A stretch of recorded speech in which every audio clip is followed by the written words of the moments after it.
Hi Mark, and thanks for joining us on Woke TV. Hi, how you doing? I'm good, thanks Mark. Me too. The first question of the day, Mark, can you tell us, or can you give us your thoughts on BAMMA this weekend? Yeah, I mean, you know, first and foremost, my heart would go out to the fighters, because obviously those are the guys that trained, those are the guys that have lost out. So first and foremost, that's where my thoughts would go to, you know. And it's a crying shame because BAMMA were doing great things. I think they were a good promotion. You know, the guys behind them, I mean, I know there's a lot of talk, this, that and the other, but isn't there always? I mean, I haven't spoke to Jude or anyone yet since I heard that the show was cancelled. Like I say, I'm sorry for the fighters, first and foremost, and I hope that they do. I hope BAMMA, you know, I hope they're not finished. I hope they do stick around. Can you give us your thoughts on some of the UK MMA promotions currently about? Well, yeah, I mean, obviously there's a great number of shows now. Some I know, some I don't know, some I work with, some I don't work with. You know, I'm quite fortunate in the fact that I work with the guys who are well established. You know, there's plenty of other well established shows that I don't work with. You know, and I'm happy with what I'm doing. You know, the OMMAC, obviously, why I'm here tonight. Cage Warriors, there was BAMMA. We'll leave the big three-letter word out at the moment. But yeah, I mean, obviously the sport's thriving in the UK.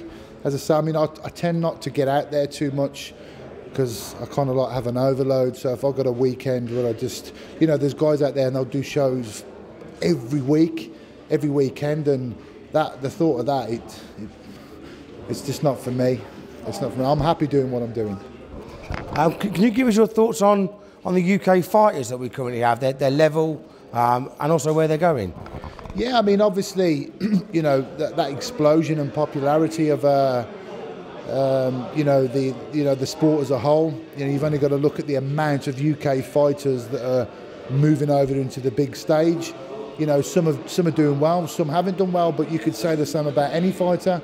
You know, a fight's there between two people, one to win, one to lose. I think, you know, the UK guys, generally, I think the gap, everybody keeps looking to, you know, the US, etc. And I think that gap's being closed all the time.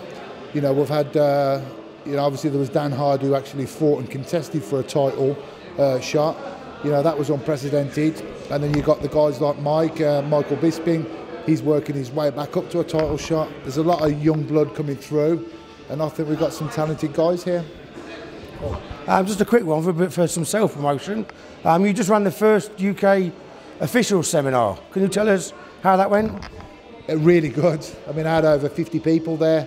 It's just, you know, I just see more of it's like a personal responsibility for me. You know, I like things to be done properly and, you know, and correctly in the right way. And if I can, you know, put a format together where I can help some of the guys and spread the word, if you like, you know, spread my knowledge and my experience, that's exactly what I want to do.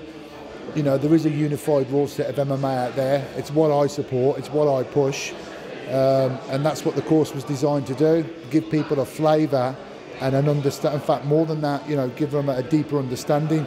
The same for, the same for judges as well. You know, there's a lot of controversy about judges and judging. And what you'll find, it's not the vehicles that you use to judge in terms of the criteria and the poor old 10-point must that gets a kick in, unfortunately. You know, again, it's down to I think the education of those guys. They need to know what they've got to work with and apply it correctly. And if they do that, I think we'll start seeing some better judging all round. And then finally, Mark, can you tell us about your new gym? Yeah, Elements MMA. It's going okay. Opened at the end of August. It was personally, it was a long time coming for me. You know, in the past I've been associated with some other people's gyms, and you know they've stood me well and stood me in good stead. But I always wanted to be captain of my own ship, if you like, and now I am. You know, we've got some good youngsters coming through, very good in fact. We've got Dave Hill, who's the current OMMAC British champion. Dave just dropped his first fight to Tom Ninamaki. This guy's unbelievable. that he's #2 featherweight in Europe now, and the only person that's keeping him off #1 is none other than Joachim Hansen. So that shows you the calibre of what this guy is. Another young undefeated guy, 9-0 amateur, 1-0 pro, Tom Breeze. He's a welterweight, 18 years of age, frightening prospect. So keep your eye on him. And we've got some good other young kids, some good fresh blood coming through. It's positive. Thanks, Mark, for joining us on WOTV. Thank you. Thanks for having me.